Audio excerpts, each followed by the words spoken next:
Is today a day I can eat? Yay!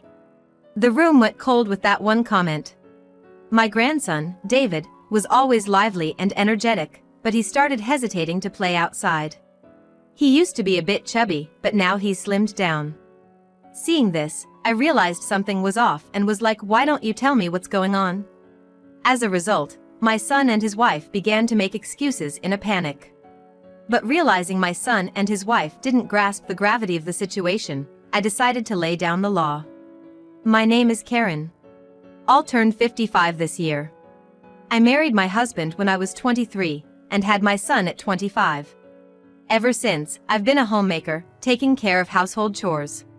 My son, James, is now 30. He married Lisa when he was 25, and they were soon blessed with a child. So, I have a 5-year-old grandson. My grandson's name is David. David has always loved playing outside, and whenever he came to our house, he would always run around in our yard. Whenever my son and his wife visited me, either my husband or I would always take David to the park. People say kids will be kids, and that certainly applied to David. My son and his wife would often bring David over to visit, but one day, I noticed something was off about David. He used to be enthusiastically like, I want to go play outside.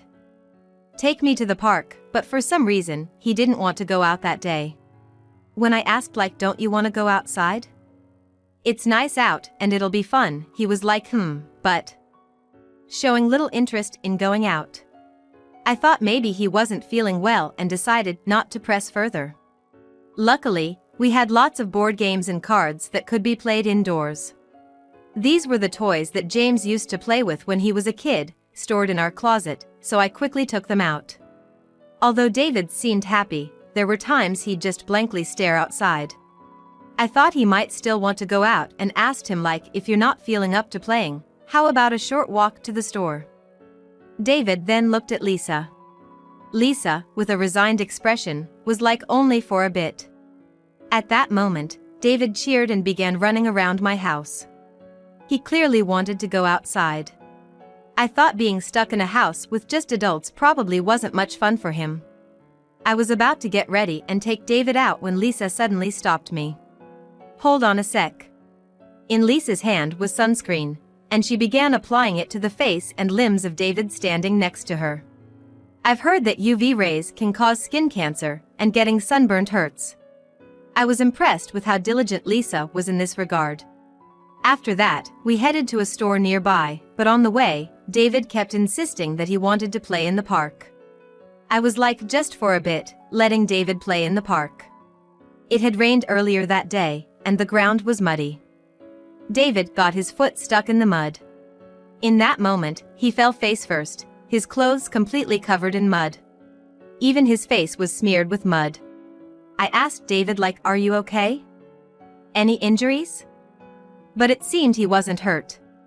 However, his joyful expression from earlier had turned into one of despair. Reluctantly, I took the dejected David's hand and we headed home. Seeing the muddy David, Lisa was like, what's this? I told you not to play. Karen, please stop him next time, she exclaimed in a loud voice, scolding David. I was like, hey, kids will be kids. Things like this happen from time to time. I'll make sure to wash the clothes. I tried to calm her, but she was like, that's not the point. Thanks to James intervening and calming Lisa down, the situation was diffused. However, it seemed my son and his wife had many strict rules at home. For instance, when I tried to give David some candy we had at home, Lisa was like, we're trying not to give David candies. It spoils his dinner. I understood the concern about overeating from big bags, but they even refused small individually wrapped candies. Feeling bad for David but understanding that rules differ across households, I decided not to offer him any candies. Even after that, my son and his wife did visit, but their rules felt too strict. Whenever we ate out with my son, his wife, and David, they would always choose light meals at diners. Places like barbecue joints or steak restaurants, which kids typically like, were off limits. If that's their household rule, then it can't be helped. However, from my perspective, it seemed a bit too pitiful for the child. my husband and I would sometimes talk like, don't you think they're a bit too strict? We took James to various places when he was young, didn't we? While my husband usually didn't say much, it seemed he felt the same way watching my son, his wife, and grandson. But we concluded it wasn't our place to interfere and decided to respect my son and his wife's parenting decisions. From that time, my son and his wife stopped coming to our house. Apparently, James got busier with work and couldn't make time. They used to visit once a week, so it felt like a sudden change. While we always looked forward to seeing our grandson, our son and his wife, we couldn't help but feel a tad lonely. We continued to communicate via messages, so I often received photos of my grandson. One time, something caught my attention.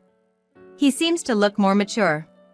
David is turning 5 this year, but comparing his recent photos to the older ones, he did seem to look more grown up. They say kids grow up fast, but seeing this made me feel like he'd be an adult in no time, and I felt a bit melancholic. About 6 months had passed since my son and his wife stopped visiting. They informed us they finally got some extended time off. The idea of a dinner gathering came up.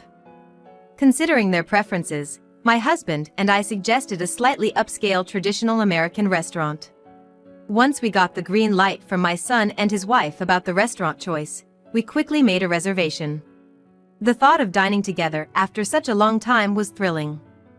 I was so excited that I barely slept the previous night. The next day, eager to see my son's family, I arrived 30 minutes earlier than planned. After a short wait, my son, his wife, and David arrived, and we were led to our reserved table. "It's been a while, how have you been?" "Well, work's been busy, and I couldn't visit you often. But I managed to get a 3-day off. We're sorry for not coming around much." We were making small talk when I noticed something. David looked slimmer than before. He used to be a slightly chubby and adorable kid, but now he's become a slim boy who could easily be described as handsome. David seems to have lost weight. Isn't he a bit too thin? Is he eating well? Maybe he's lost his appetite because of the summer heat? He's eating just fine. You know, kids this age, their body type can change in a flash. Finding clothes was a real challenge. I had expressed my concerns about David's weight, but I was reassured that he was eating properly. After chatting for a while, our meals arrived. Being a multi-course meal, there was a lot to eat, but it was also a feast for the eyes. As everyone admired the dishes in front of them and reacted with delight, David, who had been quiet until then, suddenly spoke up. "Is today a day I can eat? Yay!" At that moment, I could feel the atmosphere in the room change. A day he can eat? What did he mean? I racked my brain desperately. Suddenly recalling how David's appearance became more mature, how he'd slimmed down out of the blue, and how he'd stopped playing outside, I arrived at a conclusion. If my suspicion was correct, it would be a significant issue. I decided to bravely ask my son and his wife. "I've been wondering for a while now, are you making David eat properly?" James and Lisa avoided eye contact. My son was like, "Of course, we make sure he eats. He even eats any veggies and doesn't have any dislikes. Isn't that right?" And his wife was like, "Yes, he always finishes whatever I cook." I wonder why he suddenly said it's a day he can eat. Kids can be so mysterious. They seemingly dodging a topic they'd rather not discuss. I've had a vague feeling for a while now that my son and his wife weren't giving David enough food. Given that he used to be a bit chubby, I thought they might be managing his meals out of concern for him gaining more weight. But looking at David now, that just doesn't seem to be the case. Not only had he lost weight rapidly, but he also looked listless and pale. "David, I want to ask you something. Are you getting enough to eat?" He responded with a shocking revelation. Looking at the elaborate meal set in front, David was like, "Yeah, I do eat. But, you know, Mom and Dad only let me eat like once every 2 days. I once tried to sneak some snacks and got yelled at. Is today not a day I can eat?" After hearing from David, I turned to James and Lisa and was like, "Could you please explain what's going on?" They started to spill the beans. Apparently, they wanted to get David into a talent agency. But apparently, since David used to be a bit on the chubbier side, they were advised by an agent that it might be better for him to lose a little weight. So, for the past 6 months, they'd been restricting his diet to get him to this point. They'd even prevented him from playing outside and ensured he wore sunscreen to maintain flawless skin. When I asked why they wanted to get him into a talent agency, they said that as they walked around downtown, he was asked once, leading them to hope that he might become a big name in the entertainment world. While they haven't signed him up with a talent agency yet, they plan to formally apply in the near future. But he's still 5 years. How is he gonna balance that? I find it hard to believe you have his best interests at heart when you're not even feeding him properly, I said, my husband nodding in agreement. The entertainment industry is a tough world. We want David to be able to shine there too. Cut the crap. Kids need to eat every day. Especially growing ones. You better start making him 3 meals a day right now. For the first time, I raised my voice at my son and his wife, making them flinch. James was like, if mom feels that strongly about it, we'll make sure he eats properly, seeming to be persuaded by my insistence. That day, David had a full meal set in front of him, just like the adults. He ate all without leaving anything. From then on, I made it a routine to call my son and his wife every day to ensure that David eats properly. They not only assured us that they were making him eat properly, but they also sent pictures and shared the day's menu with us. My husband and I felt reassured and carried on with our daily lives. About 3 months after our dining experience with my son, his wife and David, we had to travel to their area for some business. After finishing our business, we decided to visit our son's house right away, skipping lunch. Long time no see. Lunch will be ready soon, please wait in the living room. Lisa ushered us to the living room, where we found James and David hanging out. David looked much healthier than before, with a fuller face suggesting he'd been eating properly. After some chit-chat, Lisa entered the living room with dishes of food. Everyone gathered around the table, but there was a separate dish with noticeably smaller portion of food. Before I could express my surprise, David took his seat in front of the small portion. Isn't that a bit too little? Lisa was like, it may seem so, but any more and he'd gain weight, as if there was nothing wrong. Frustrated and realizing they might not heed my words any further, I excused myself for a moment and called someone. The person mentioned it was available at the moment, so the person could come over right away. While we were enjoying the meal they had prepared for us, someone knocked at the front door. I wonder who that could be, we weren't expecting anyone. It's someone I called, I replied as I went to the door to welcome in my old acquaintance. Hello, I'm John, a nutritionist. John is a friend of mine, who works as a nutritionist specializing in child nutrition. He mainly educates children about nutrition and happens to live near my son's house. John was like, are you aware of how bad it is not to make David eat enough? Starting with those words, John explained the importance of children having proper meals and how nutrition helps build their bodies. After listening to John for about 2 hours, James and Lisa seemed quite impressed as they looked over the recipes he gave them. They were like, wow, I didn't know there were recipes like this. Having these recipes might make it easier to prepare meals, showing some understanding of the importance of nutrition. Still worried, I began bringing food to my son's house from time to time.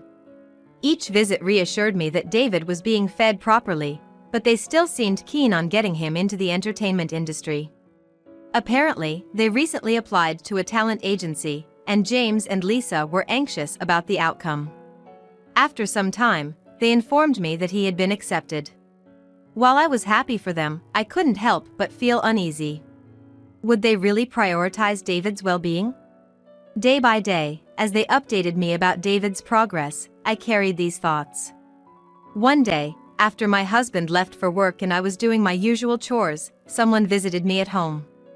I wasn't expecting anyone, so I thought it might be a salesperson and considered ignoring it. But the person kept knocking at the door. Thinking it might be an emergency, I opened the door, only to find David, crying. David! What happened? I was so taken aback by surprise, but I quickly brought David inside. I figured David's house was quite a distance from here.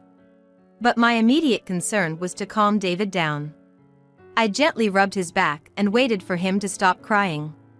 After a while, he seemed to settle down and began to explain why he had come here.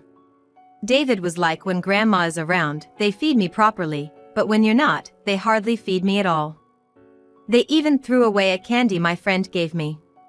I just can't take it anymore. I thought they had understood me, but it seems they hadn't. He was put into the talent agency, but he said he really didn't want to be there. He has lessons every day, but because he's made to dance without having eaten, he feels like collapsing all the time. When the instructor sees this, they tell him to take a break, but Lisa, watching from the side, tells him not to rest. Even at home, he's shown various shows. One day, Lisa was like, "We want to style you like this, maybe cut your hair a bit shorter. Also, you've been getting a tan lately, so no going outside." Then David was like, "But I have plans to meet my friends soon." However, Lisa was like, "Cancel it. If you're thinking about your future, you'd better do as I say. If you become a famous dancer, acting would be next. We'll consider more after a small success."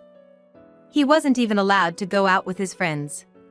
Realizing there was nothing more I could do on my own, I decided to contact Child Protective Services. Although hesitant because it involved my own son, I knew I couldn't stay silent any longer. With that in mind, I quickly dialed Child Protective Services. They wanted to grasp the situation as soon as possible and said they'd visit James and Lisa's home the next day. I let David stay at my house that night, informing his parents of the decision. James was like, "I'm concerned about David and will come over after work." But knowing the current state of David, I couldn't let my son and his wife meet. I steeled myself and responded like, "Please don't come. Even if you do, I won't let you in or let you see David. You both need to reflect on what you've done." The next day, I took David to the hospital for a thorough checkup, and the results were far worse than I had imagined. David was malnourished and seemed to be showing symptoms of asthma. His frequent near-fainting episodes appeared to be due to anemia, and he was immediately put on N4. Believing it unsafe for him to return, I decided to keep David with me, but my son and his wife vehemently objected. They exclaimed like, "He's our son. Isn't this basically kidnapping?" However, once the Child Protective Services arrived and spoke with them, they begrudgingly accepted that I'd take care of David. And later on, it was established in a meeting at my son's home that not providing meals doesn't constitute as physical punishment and they wouldn't be legally charged. However, due to the negative impact it has on a child, they were urged to change their attitude towards David. During the discussion, the child welfare representatives repeatedly advised against getting David into the entertainment industry, but the two of them, my son and his wife, were not convinced at all. Lisa argued like, "How would we know unless we try? Maybe it'll work out. Can you please not meddle in our family matters?" Watching their exchange, my husband and I realized that it'd be tough for James and Lisa to raise David happily. We considered adopting him. At first, they opposed, but when a lawyer got involved, they quickly changed their tune. Anticipating something like this, I had asked the lawyer, who's a friend of my husband's, to come over just in case. After adopting David, James and Lisa seemed to lose their spark. It seemed that making David a celebrity was their passion in life, and James apparently stopped going to work altogether. Lisa might have finally realized the importance of their son, expressing a desire to take David back, but it's too late now. I doubt I'll ever hand David back to them. Still, if they genuinely repented, I thought it might be good for them to see him from time to time. After all, for David, his biological parents are essential. Speaking of David, when he met his biological parents, his behavior seemed somewhat formal and distant. It's as if he recognizes them as the people who didn't take care of him, and it's unclear if he sees them as parents at all. He must have felt a significant amount of stress living in that household. If only I'd realized sooner. Such regrets whirl inside me. The adoption process had its challenges, but David officially became a part of our family. 1 month after the adoption. David is thriving. Sure, he eats more than other kids, but as long as he gets plenty of exercise, it shouldn't be an issue. He's a kid who loves playing outside, so when we give him a soccer ball or a bat, he usually joins the neighborhood kids. David has such a sociable personality. He quickly gets along with other kids. When he comes home muddy, he excitedly shares the events of his day. During the time he lived with my son and his wife, perhaps due to stress, he started speaking less and less. But now, hearing him share his stories brings me immense joy. David's gonna start elementary school soon, and with the way things are, I'm not worried at all. I'm certain he'll make lots of friends and come home covered in mud as usual. But one thing has been nagging at me.